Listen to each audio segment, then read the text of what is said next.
مراد عربی لفظ ہے جو اردو میں کئی معنوں میں استعمال ہوتا ہے۔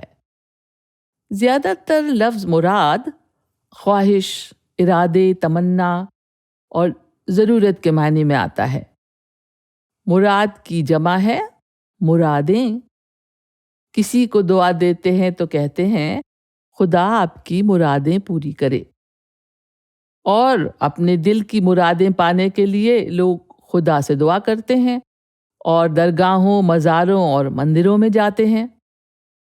منہ مانگی مراد پانا اور مراد بر آنا، اس کا مطلب ہوتا ہے آرزو پوری ہونا۔ جس کی مراد یا خواہش پوری نہ ہو اسے نامراد کہتے ہیں۔ ایک شعر ہے، جاتے ہیں نامراد تیرے آستاں سے ہم، جاتے ہیں نامراد تیرے آستاں سے ہم، اے دوست پھر ملیں گے اگر زندگی رہی۔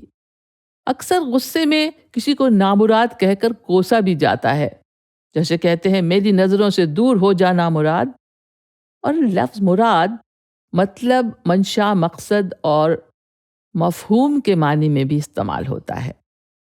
جیسے کہتے ہیں نا کہ یا کسی سے پوچھتے ہیں کہ اس بات یا اس جملے سے آپ کی کیا مراد ہے، یعنی آپ کیا کہنا چاہتے ہیں۔